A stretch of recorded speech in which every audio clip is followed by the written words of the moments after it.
4 hal yang tidak boleh lo lakuin ketika lo menderita katup mani bocor atau spermatorea.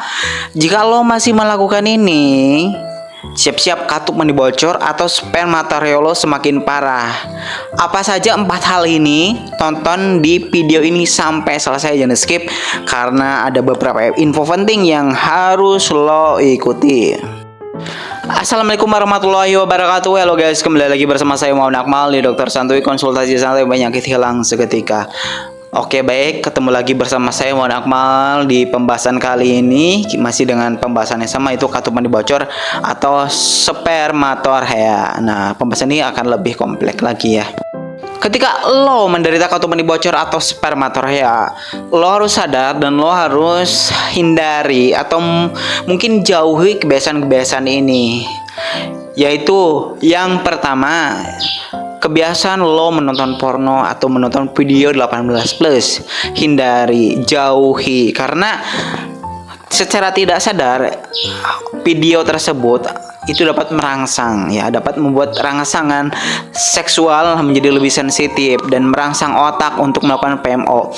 Jadi sebenarnya yang bisa lo masih PMO, lo masih melakukan onani atau masturbasi, itu adalah kebiasaan lo masih menonton video 18+ atau video porno. Saran saya, ketika ada video seperti itu muncul, entah itu di TikTok ataupun di Facebook, itu langsung di skip. Kalau bisa ditahan. Kalau di TikTok ya saya tidak tertarik. Jadi kedepannya video-video konten seperti itu tidak akan muncul di beranda lo. Atau mungkin bisa report, klik titik 3, report atau laporkan, kalau bisa di blok. Jadi kedepannya konten-konten yang seperti itu tidak akan muncul di beranda lo gitu. Jadi algoritma pun tahu lo tidak suka konten-konten seperti itu. Tapi kalau lo betah, apalagi kalau like, komen, nantinya kedepannya konten-konten itu akan muncul terus di beranda lo.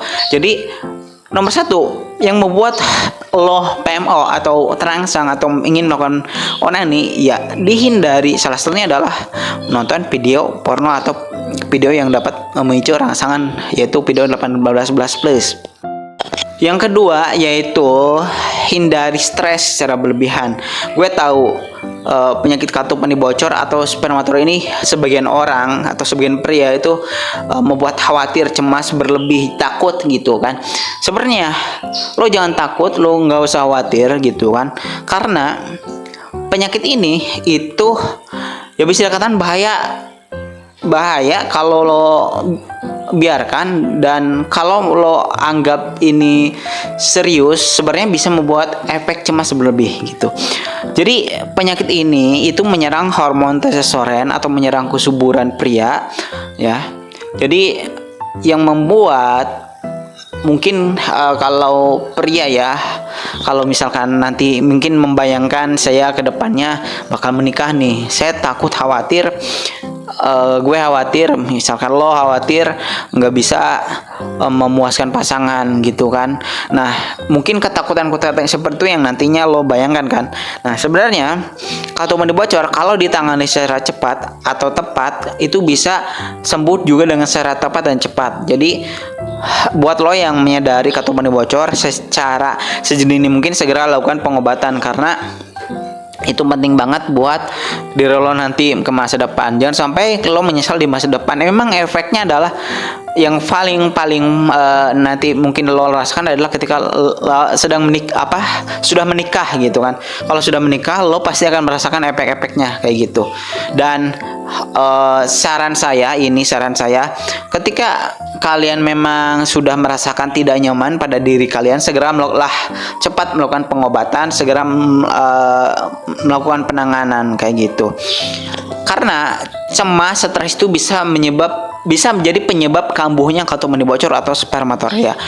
Cemas, khawatir, depresi, panik itu dapat membuat salah satunya penyebab kambuhnya spermatorea atau tiba-tiba keluar kayak gitu.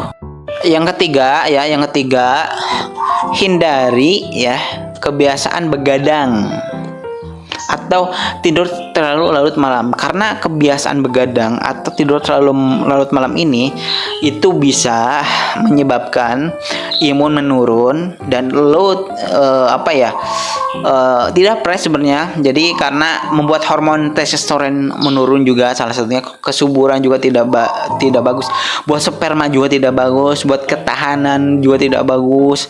Apalagi buat lo yang sekarang kondisi spermatorea atau kartu mani bocor gitu kan.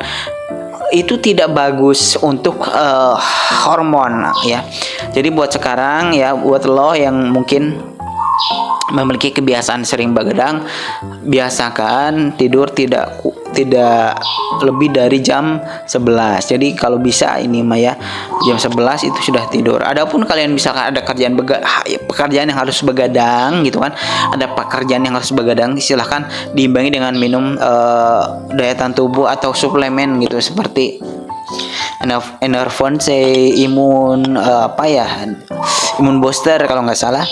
Silakan diimbangi. Jadi sebisa mungkin, seoptimal mungkin kalian tidur 8 jam sehari. Karena kalau imun kalian bagus, itu dapat cepat membuat infeksi juga bisa pulih gitu kan. Karena kan penyebab kartu mani bocor atau spermatorea ini adalah infeksi itu kan. Nah, jika imun kalian bagus, itu cepat bisa membuat pulih lagi si infeksinya. Yang keempat ini adalah yang terakhir. Kadang banyak orang yang menyepelekan, padahal ya ini penting banget buat lo gitu kan. Karena apa gitu? Penyebab katup mani bocor atau spermatorea ini kan adalah infeksi gitu kan. Nah, infeksi bisa kambuh, infeksi bisa makin parah, itu karena apa? Makanan juga salah satunya adalah makanan yang mengandung lemak jenuh. Maka dari itu kenapa ketika proses penyembuhan, penderita itu harus menjaga pola makan atau menghindari pantangan. Karena makanan yang gurih, makanan lemak jenuh, makanan seafood, burger gitu kan, atau mungkin makanan yang berlemak seperti daging merah, itu bisa menyebabkan infeksi itu melebar. Jadi si infeksi ini tuh tidak sulit pulih gitu kan. Jadi metabolisme tubuh terganggu oleh makanan tersebut gitu. Jadi sebenarnya ada penyebabnya, ada alasannya gitu, kenapa makanan itu dilarang gitu. Karena makanan ini dapat mengganggu metabolisme tubuh atau imun juga salah satunya, untuk memulihkan tubuh atau memulihkan jika ada misal obat masuk ya, itu dapat mengganggu reaksi obat gitu. Metabolisme tubuh kan itu fungsinya menyerap apapun yang masuk ke dalam tubuh kita, salah satunya adalah obat.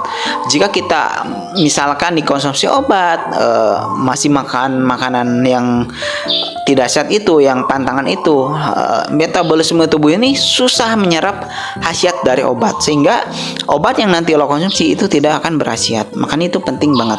Untuk pantangan, untuk daftar makanan, silakan kalian boleh konsultasikan aja, konsultasi di nomor 0812 14 16 0701 0812 14 16 0701 ya. Oke, baik, mungkin itu dulu video yang dapat saya sampaikan. Mohon maaf apabila ada kekurangan atau kesalahan ya. Saya mohon maaf yang sebesar-besarnya. Saya Heri, sekian, terima kasih. Wassalamualaikum warahmatullahi wabarakatuh.